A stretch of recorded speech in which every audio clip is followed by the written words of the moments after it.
After 16 years in the political wilderness, the New South Wales Premier is reflecting on his first term in office and making his Christmas wish list for the state.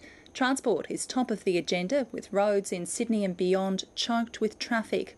So for this special series featuring the nation's leaders, I spoke with the Premier, Barry O'Farrell. Well, the highlight, of course, for most of us was the 26th of March on winning government after 16 years in opposition. But we've made some tough decisions. We've made some tough decisions around public service numbers, around public service wages policy, about ensuring that expenses growth is reined in, and also we've committed ourselves to $1 billion worth of program savings. So we're getting on with the job of making sure that we have a sustainable budget, because we know that a sustainable budget is the only long-term security for both citizens but also businesses in New South Wales, that this can and will be a place of opportunity.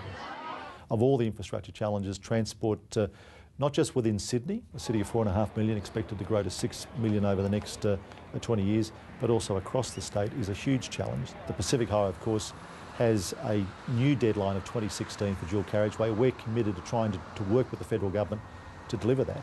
But for Sydney, a city that 10 years ago a Premier said was full, what we're trying to do is deliver rail links into the southwest and the northwest, areas designated by the former government as growth areas, areas which will have cities the size of Canberra delivered to them. Half of those people have arrived in the northwest. They're arriving now in the southwest, both areas currently without long-term heavy rail links. Well, the health system is a concern.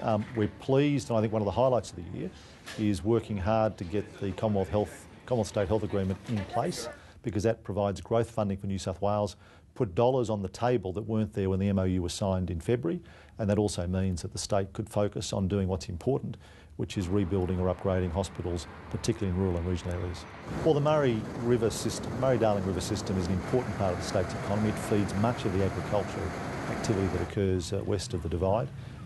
I'm concerned that reducing water allocations, despite past governments over-allocating water, may well damage local regional economies, and that's not the way to assist the state's economic revival. You don't turn off vital supplies to a dying man and expect that person to live.